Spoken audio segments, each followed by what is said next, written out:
Hello students, how are you? I think you are fit and fine to learn something new. Start करते हैं।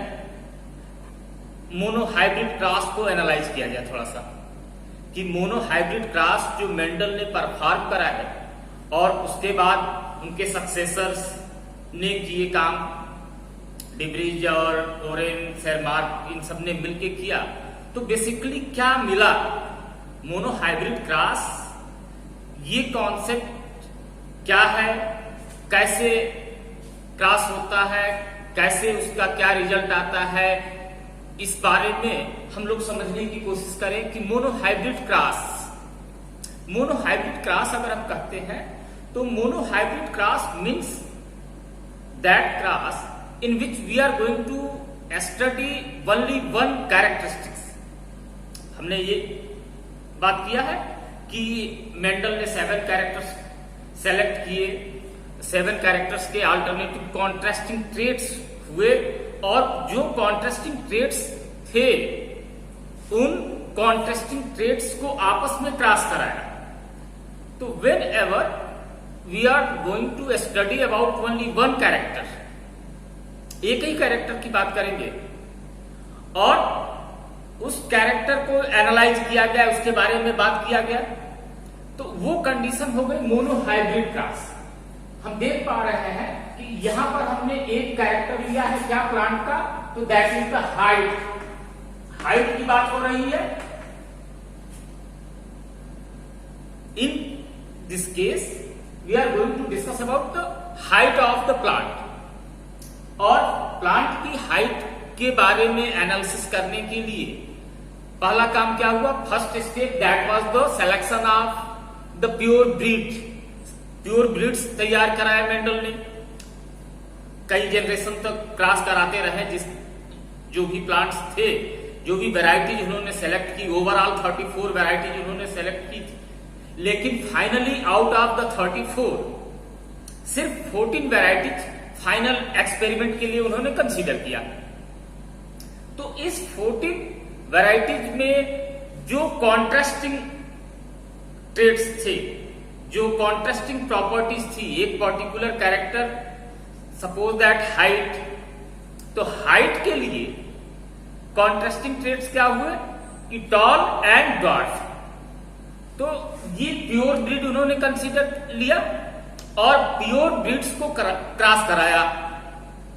तो जब pure breed को उन्होंने cross कराया, ये पेरेंट्स हुए, पेरेंट्स दोनों प्योर हैं, ये प्योर टॉल है और ये प्योर ड्वार्फ है।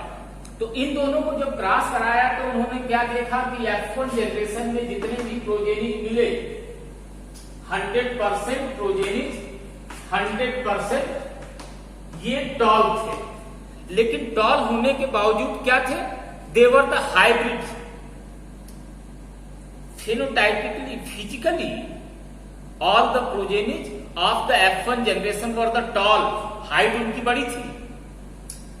इस बात से जो प्रीवियस कॉन्सेप्ट था कि ब्लेंडिंग होती है पेरेंट्स के कैरेक्टरिस्टिक्स की प्रोजेनिज में, ये बात बिल्कुल रिफ्यूज कर दी गई, ये बात बिल्कुल सिरे से खारिज हो गई कि ब्लेंडिंग जैसा कोई कॉन्सेप्ट है। फर्स्ट पोस्टुलेट ये था कि there is no any blending takes place in the progenies, कोई ब्लेंडिंग नहीं होती है। जो भी कैरेक्टरिस्टिक्स हैं, जो भी उनके कॉन्ट्रास्टिंग ट्रेट्स हैं, वो एज इट इज पेरेंट्स से प्रोजेनिज में जाते हैं।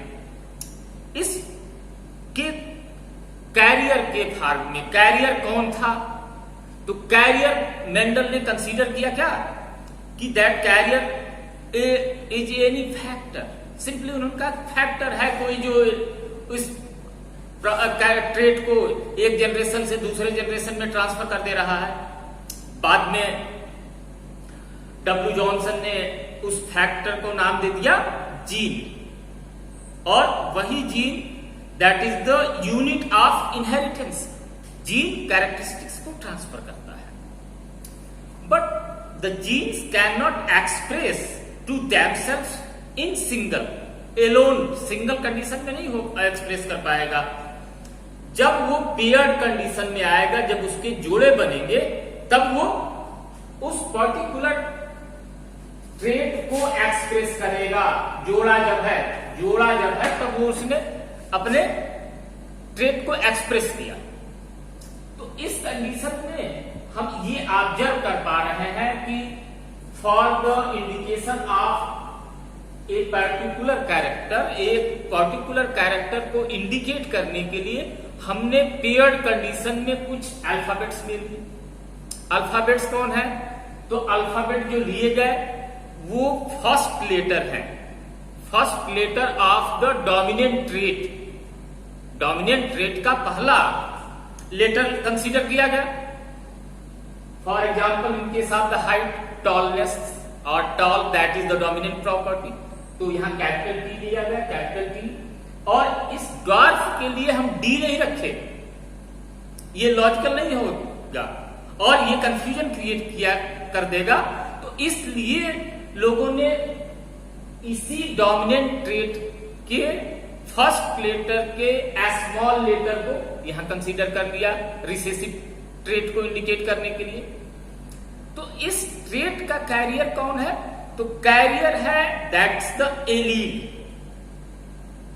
Allele that is the carrier of the trait. अभी हम लोगों ने कहा कि इनहेरिटेंस का यूनिट जीन है, तो allele that is the form of the gene that which are not similar to each other. जब एक दूसरे से अलग होंगे तो उस कंडीशन में एलील्स हुए।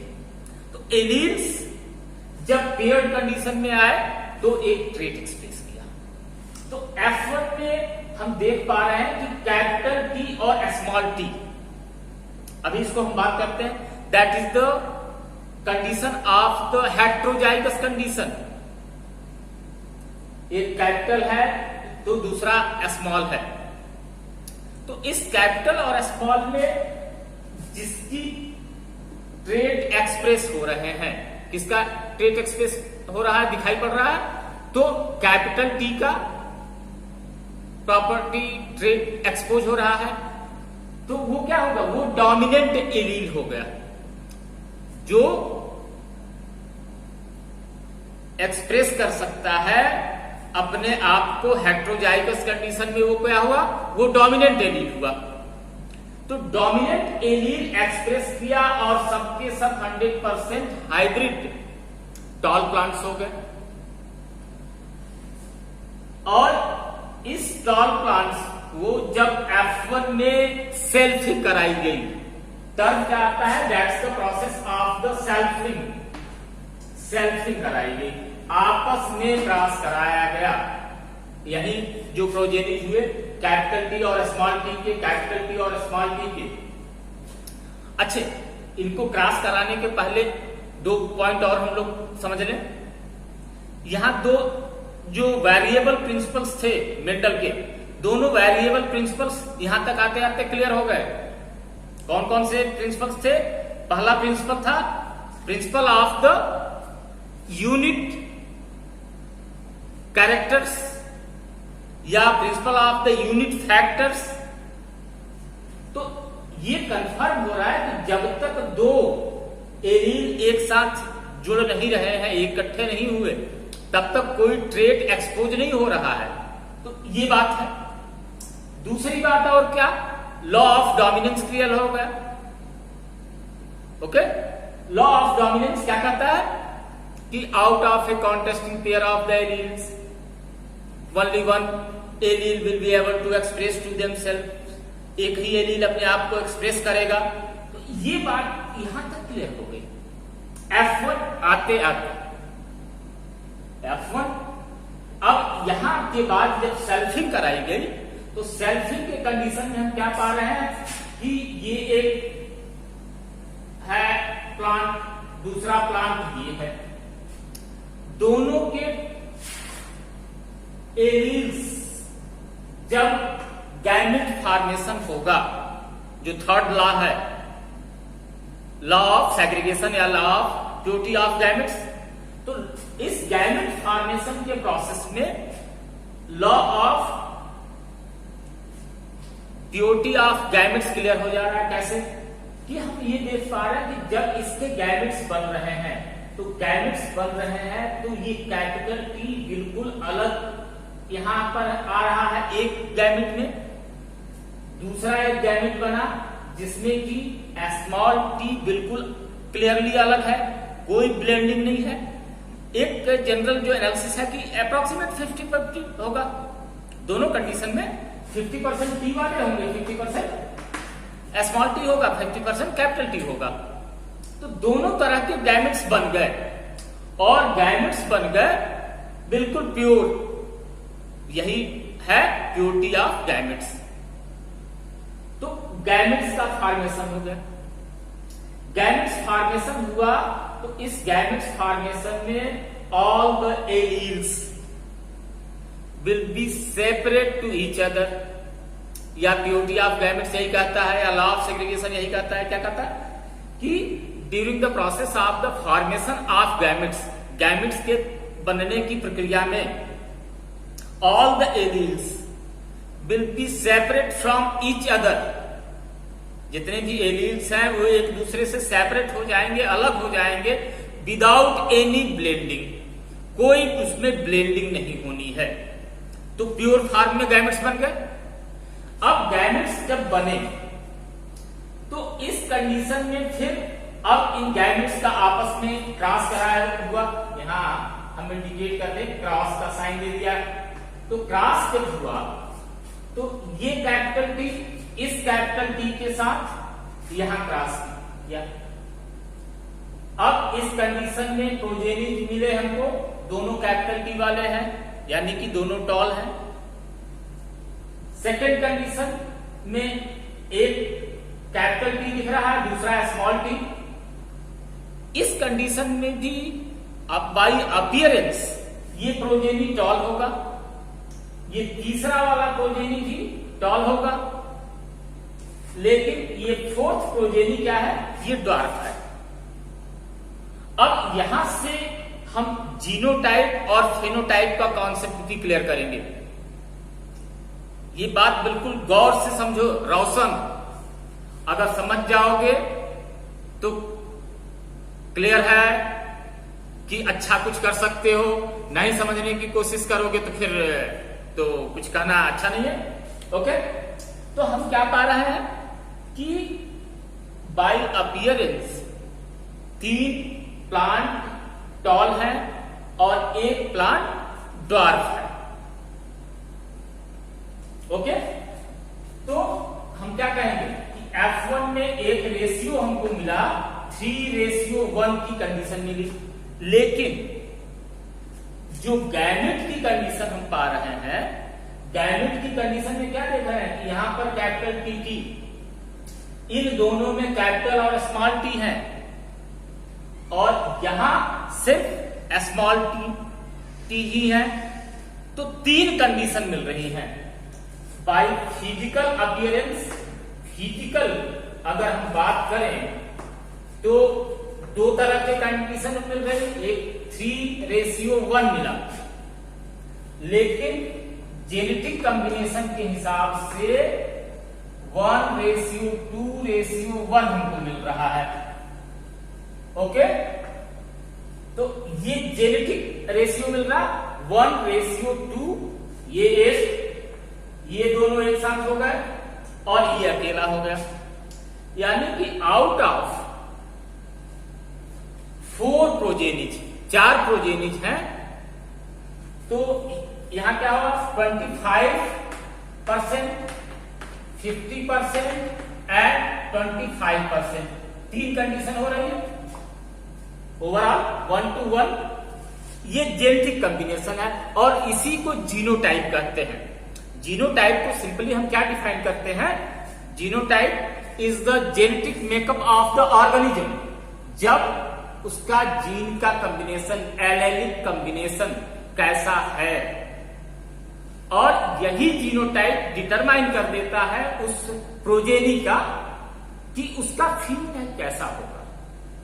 अब इसके फिनोटाइप को हम एनालाइज करेंगे तो फिनोटाइप में हम देख रहे हैं कि 3:1 है, तो 3:1 में यह पता लगा सकते हैं जीनोटाइप के बेसिस पर कि उसमें से आउट ऑफ 3 1/3 प्योर है।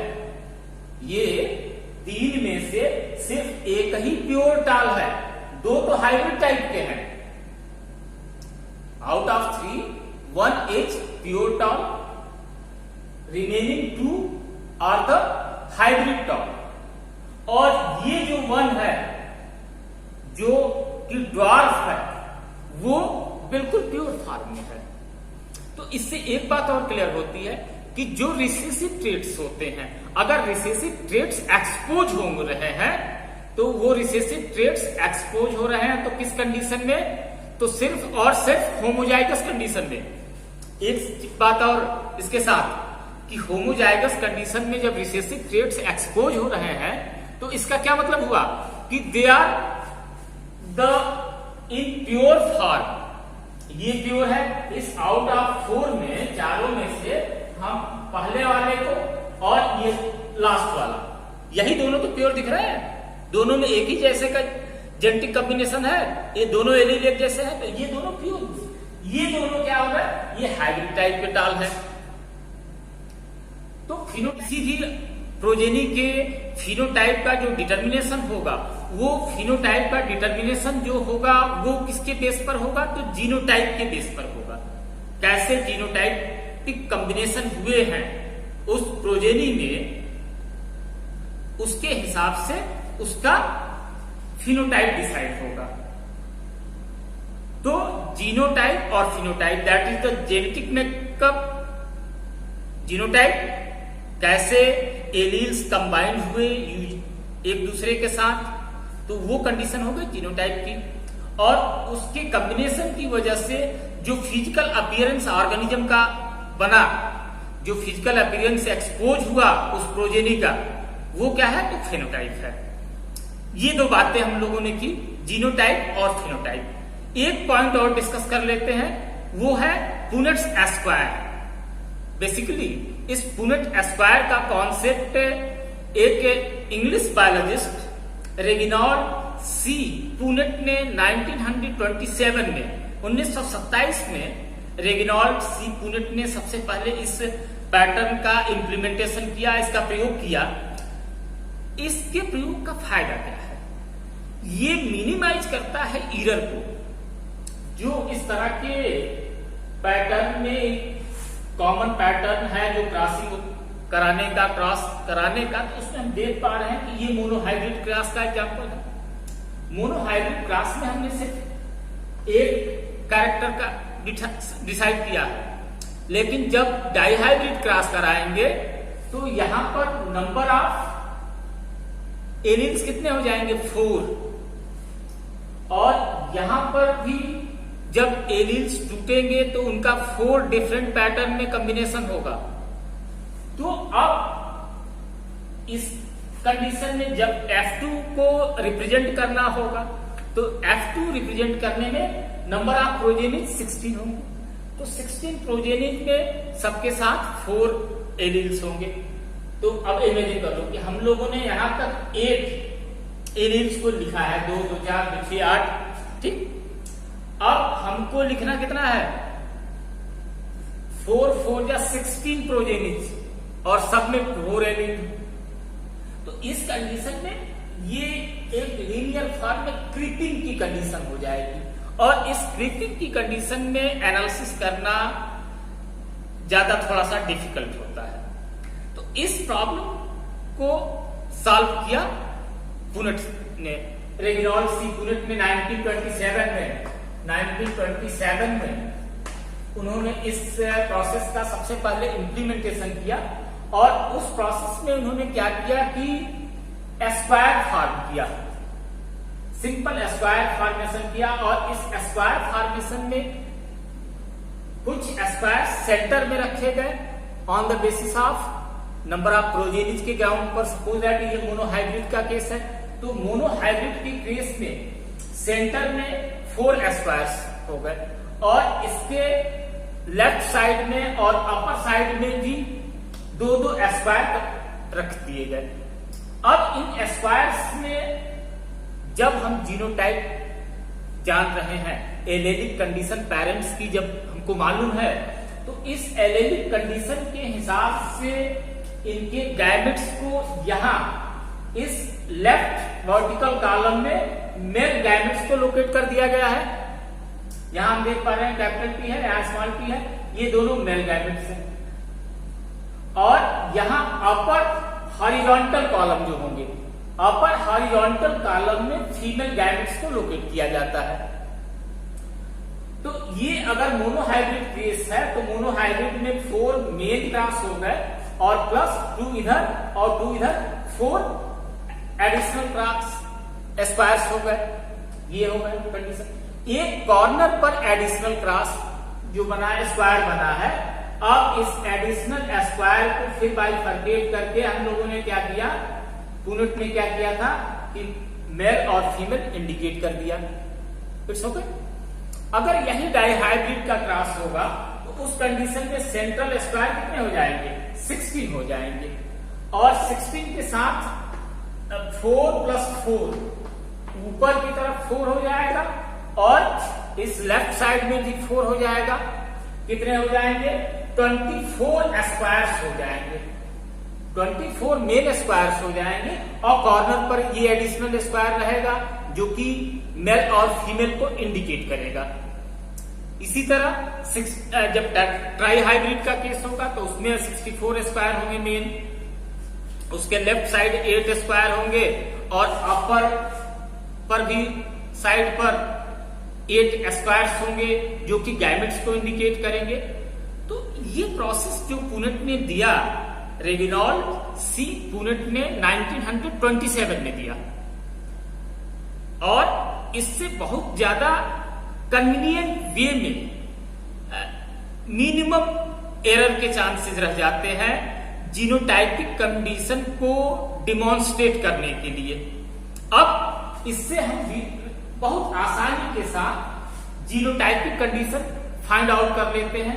अब यहां डायरेक्टली हम पा रहे हैं कि यहां पर 1 ये प्योर टॉल कंडीशन है, both are the pure tall, और ये दोनों हाइब्रिड है और ये प्योर ड्वार्फ का कंडीशन है। तो 1 to 1 की कंडीशन हम इजिली फाइंड आउट कर ले रहे हैं और इस 1 to 1 के बेसिस पर जो जीनोटाइपिक कॉम्बिनेशन है उसके ग्राउंड पर हम ये कंफर्म कर लेते हैं कि फिनोटाइपिक रेशियो क्या होगा। फिनोटाइपिक रेशियो 3:1 का हो रहा है। इसी तरह जब डाइहाइब्रिड के केस में आए, ये डाइहाइब्रिड का डिस्कशन जब होगा तो वहां पर भी आसानी के साथ पुनेट स्क्वायर के सपोर्ट से हम जितने भी प्रोजेनिज होंगे, 16 प्रोजेनिज होंगे, तो 16 के 16 प्रोजेनिज का जीनोटाइप आसानी से फाइंड आउट कर लेते हैं।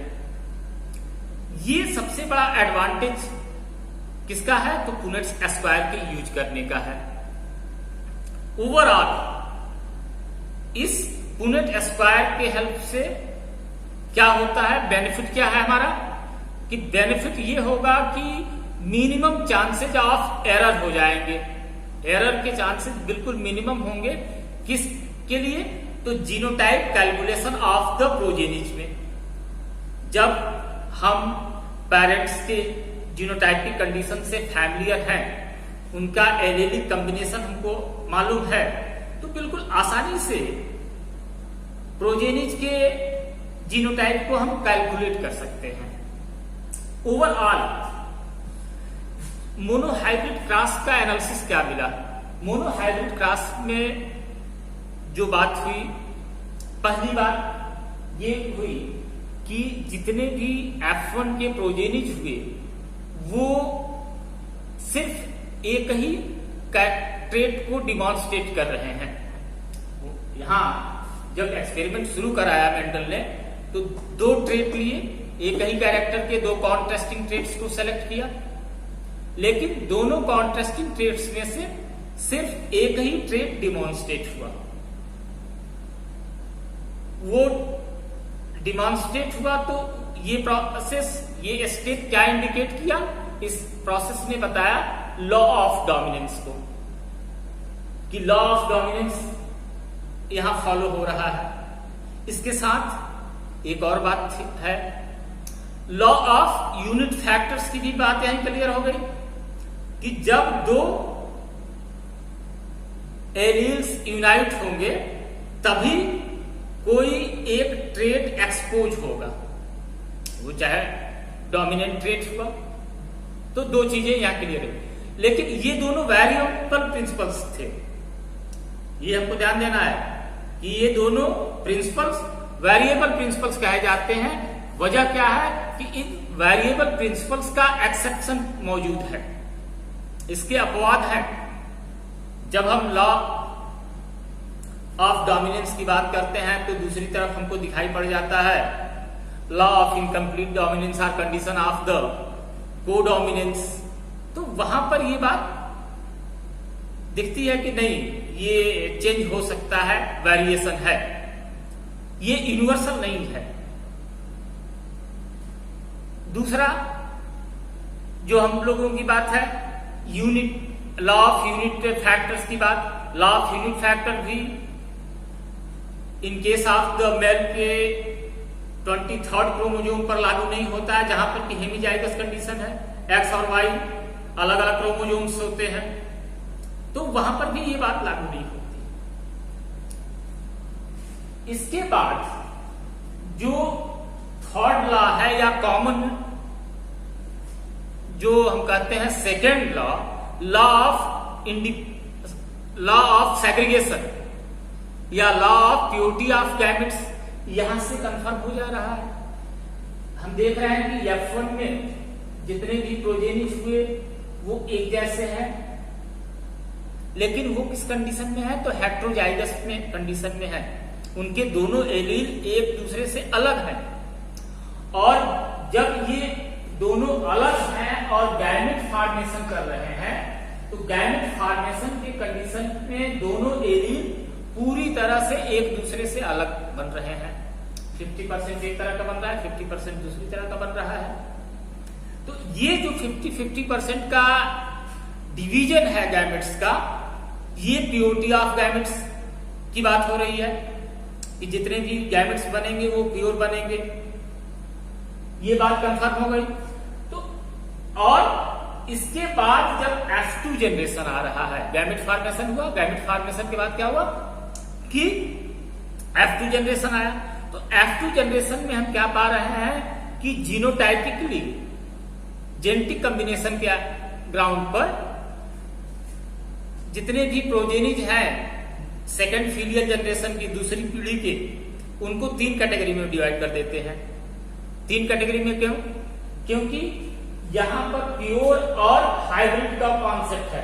ये तो प्योर टॉल है, लेकिन ये दोनों हाइब्रिड टॉल हो गए, और ये फिर से प्योर ड्वार्फ है।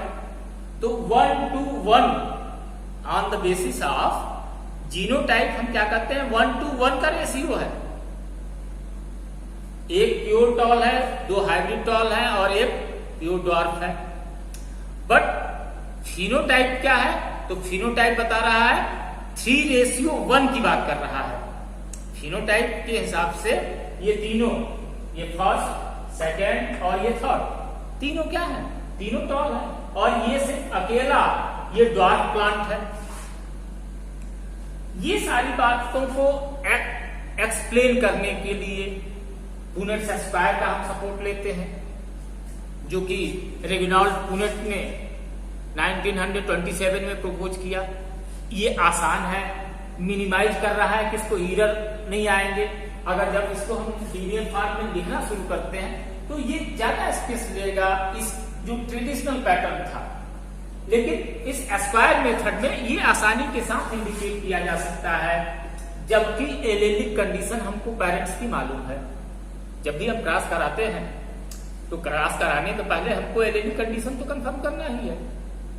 तो एलेलिक कंडीशन जब पेरेंट्स की कंफर्म है तो उनके गैमेट्स को डिवाइड करके स्प्लिट किया जाएगा, और गैमेट्स जब स्प्लिट्स होंगे तो उन गैमेट्स को लोकेट करने देंगे प्रॉपर पैटर्न पर। इस साइड में हमने क्या किया, मेल गैमेट्स को इंडिकेट किया गया, इधर फीमेल गैमेट्स इंडिकेट कर दी गई। अपर हॉरिजॉन्टल कॉलम में, और इस वर्टिकल स्क्वायर्स में मेल गैमेट्स इंडिकेट कर दिए गए और इनको आपस में ऐड कर दिया गया। सिंपली कोई स्पेशल मैकेनिज्म नहीं है, समझना है कि सिर्फ सिंपली इनको ऐड कर देते हैं। हाँ, एक बात है कि जब हेट्रोजाइगस कंडीशन की बात होगी तो हेट्रोजाइगस कंडीशन में हम ये फोकस करते हैं कि जो डोमिनेंट एलील है उसको पहले लिखते हैं। कैपिटल टी पहले लिखा गया है, स्मॉल टी बाद में लिखा गया है, जो रिसेसिव एलील है वो बाद में लिखते हैं। अब अगर ये कंडीशन वो आएगी, डाइहाइब्रिड की कंडीशन अगर होगी और सपोज दैट दो कैरेक्टर्स लिए जाएंगे टी आर और टी आर स्मॉल। अब इसमें अलग अलग कंडीशंस आ जाती हैं, T R small T capital R और स्मॉल टी स्मॉल आर। जो गैमेटिक कंडीशन होगा वो गैमेटिक कंडीशन 4 तरह का होगा, capital T capital R, capital T small R, small T capital R और स्मॉल टी स्मॉल आर। अब इस जो चेकर बोर्ड बनेगा उसके लेफ्ट साइड और अपर साइड दोनों तरफ 4-4 कॉलम, 4-4 स्क्वायर बनाए जाते हैं। ये स्क्वायर ये लेफ्ट साइड में हो जाएगा, अपर साइड में भी वही कंडीशन होगी। तो ये कंडीशन हो जाएगा डाइहाइब्रिड के केस में। ट्राइहाइब्रिड के केस में इधर 8 स्क्वायर्स बनाए जाएंगे लेफ्ट साइड में, अपर साइड में 8 स्क्वायर्स बनाए जाएंगे और सेंट्रल में 64 स्क्वायर होगा ट्राइहाइब्रिड के केस में। कॉर्नर पर गैमेट्स को इंडिकेट करने के लिए, जेंडर को इंडिकेट करने के लिए पेरेंट्स को हम एक स्क्वायर बनाते हैं और उस स्क्वायर को बाइफरकेट कर देते हैं। तो वेरी सिंपल मैकेनिज्म है पुनेट्स स्क्वायर से ये जीनोटाइप को एक्सप्लेन करने के लिए, जीनोटाइप फाइंड आउट करने के लिए। ये बहुत बड़ा कंट्रीब्यूशन था किसका? तो रेगिनॉल्ड सी पुनेट, जो कि एक इंग्लिश बायोलॉजिस्ट थे। बहुत सारा कंट्रीब्यूशन है बहुत सारे लोगों का जेनेटिक्स को इवॉल्व करने के लिए। सबकी बात हम स्टेप वाइज करते जाएंगे। नेक्स्ट वीडियो में फिर दूसरी बात करेंगे हम। नेक्स्ट टॉपिक जो होगा हमारा डाइहाइब्रिड क्रॉस का। तो डाइहाइब्रिड क्रॉस में से जो प्रॉपर्टीज फाइंड आउट हुई डाइहाइब्रिड क्रॉस ने से ही हम एक्सप्लेन कर पाते हैं कौन सा लॉ ऑफ इंडिपेंडेंट असॉर्टमेंट। कैसे जो रिसेसिव ट्रेट है वो एक्सपोज होगा, उसकी बात होगी डाइहाइब्रिड क्रॉस में। Okay, thank you very much to all of you.